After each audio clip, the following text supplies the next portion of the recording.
Maaf ini malah terputus Pak Hasan. Benar. Saya kasih sistem apa jadi co-host. Oh, sekedap.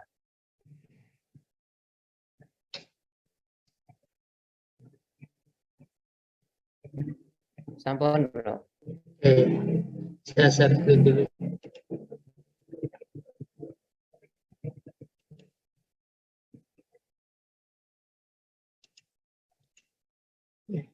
Itu lagi dah.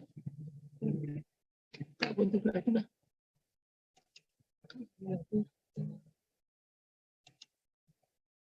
Kelihatan? Ya kelihatan, Mbak? Belum, PPT-nya belum nih, belum.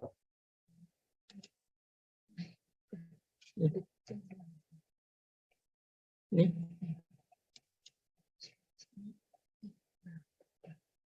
Oke. Ya kelihatan juga ya? Sampun. Yeah.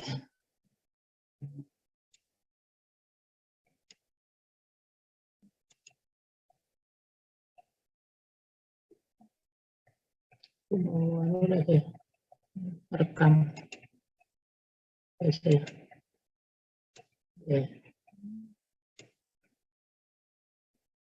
Bismillahirrahmanirrahim. Assalamualaikum warahmatullahi wabarakatuh. Mahasiswa semuanya. Pak Nur Hasan, mudah-mudahan dalam kondisi sehat semuanya. Sore ini kita akan belajar mengenai teknik audit berbantuan komputer, TABK. Okay. Perkembangan teknologi komputer khususnya, kemudian diikuti teknologi jaringan,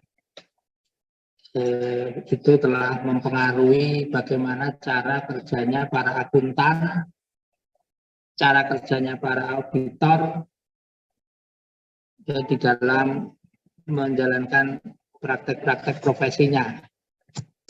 Nah, slide pertama ini masih ingat ya, ini minggu lalu kita sampaikan bahwa audit laporan keuangan itu prosesnya kebalikan dari siklus akuntansi. Ya, kebalikan dari siklus akuntansi. Jadi kalau dibuat analisa sederhana, kalau membuat laporan keuangan dalam siklus akuntansi itu ibaratnya orang sedang menulis draft buku. Draft buku itu yang akan diterbitkan. Nah, sebelum diterbitkan, ada orang lain yang punya kepakaran yang sama atau lebih ya dari si penulis buku itu untuk melakukan penelaahan terhadap materi draft buku yang akan terbit itu. Nah, auditor itu ibaratnya adalah editor dari draft buku itu. Jadi laporan keuangannya itu sudah harus wujud. Kemudian kerangka pelaporannya sudah harus dijelaskan ya waktu menyusun laporan keuangan. Praktek akuntansi itu bisa dilakukan dalam bentuk siklus akuntansi manual. Pak, apa sampai hari ini masih ada siklus akuntansi manual? Banyak. Ya, masih banyak. Meskipun juga sekarang sudah perkembangan teknologi yang maju sekali. Ya. Lawannya sistem akuntansi manual, kemudian sistem akuntansi berbasis komputer. Nah, auditor itu ketika akan melakukan audit laporan keuangan, kemudian juga harus menyesuaikan, harus beradaptasi dengan lingkungan auditi. Ketika kliennya itu atau auditinya itu di dalam membuat laporan keuangan pakai kerangka etap misalnya. Terus siklus akuntansinya dikerjakan cara-cara manual. Dibantu teknologi, tapi juga hanya sekedar merekap data, misalnya dibantu aplikasi Excel misalnya. itu masih termasuk kategori manual. Ya, formula-formula yang ada di dalam Excel pun juga tidak digunakan sepenuhnya begitu. Nah, itu termasuk kategori manual. Atau juga dicatat dalam tulisan tangan. Itu kategori manual. Nah, itu ekstrim yang pertama, masih ada seperti itu. Ya, catatan-catatan akuntansi sederhana. Kemudian yang kedua, ekstrim yang kedua itu kalau perusahaan sudah menggunakan aplikasi akuntansi yang terintegrasi dengan fungsi-fungsi manajemen yang lain.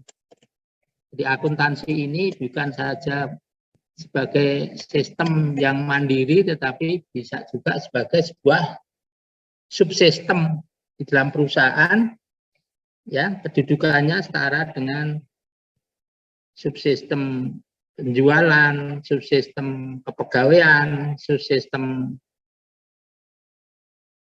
produksi, dan lain sebagainya. Ya, jadi sistem akuntansinya itu merupakan satu aplikasi, bisa juga independen, ya, bisa juga hanya parsial, merupakan bagian kecil dari sistem di perusahaan. Nah, oleh karena itu ketika auditor akan melakukan audit laporan keuangan, di mana laporan keuangan adalah output dari sistem akuntansi ini, ya auditor itu harus beradaptasi dengan lingkungannya. Kalau kliennya sudah menggunakan aplikasi akuntansi yang di desktop misalnya, ya auditornya harus paham itu cara kerjanya aplikasi dalam desktopnya klien itu. Kalau misalnya sistem akuntansinya sudah dalam jaringan komputer yang kompleks, hubungan kantor cabang, kantor pusat, antar kantor cabang, ya, anak perusahaan di dalam dan di luar negeri menjadi satu kesatuan yang besar. Nah, auditornya juga harus memahami lingkungan yang demikian itu. Jadi analogi sederhana, auditor itu adalah editor draft buku yang akan terbit. Jadi kalau penyaji laporan keuangan itu manajemen, auditor itu ada di luar manajemen. Ya, prosesnya audit menelusur angka-angka dalam laporan ini, laporan keuangan ini, ditelusur ke dalam proses-proses akuntansinya itu. Ya, nah sampai kemudian selesai dan dihasilkan sebuah laporan hasil pemeriksaan. Nah itu konsep dasar yang harus dipahami, harus dibedakan antara auditing dan akuntansi. Ini minggu lalu sudah saya sampaikan, jadi ini sekedar untuk mengingatkan saja. Nah, perkembangan komputer itu kemudian sudah membawa banyak pengaruh dalam kehidupan berbisnis, ya, dalam kehidupan organisasi, bahkan dalam kehidupan kita sebagai individu ini sekarang. Ya, di HP kita ini sekarang sudah banyak aplikasi yang bisa menjadi pengingat misalnya. Ya, Pak Hasan nggak perlu punya sekretaris, tetapi jadwal-jadwal rutin untuk kegiatan rapat, kuliah, dan sebagainya diingatkan oleh aplikasi di dalam HP yang dia genggam. Ya, ada jadwal-jadwal, ada kalender yang sudah lalu mengingatkan pada saatnya. Jam 15 ada kuliah hari ini jam 15 ada kuliah auditing.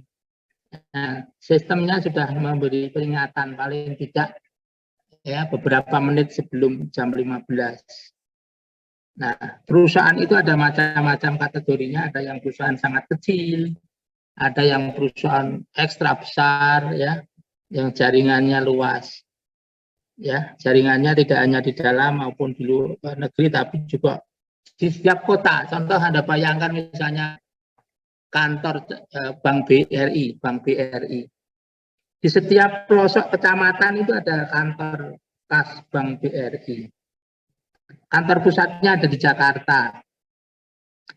Kemudian transaksi yang terjadi pada hari ini, detik ini, jam sekarang, di sebuah kecamatan di pelosok itu sudah bisa terekam transaksinya, juga ada di kantor pusat di Jakarta. Nah, ini berkat bantuan sistem komputer, ya, sistem komputer dan jaringan, ya.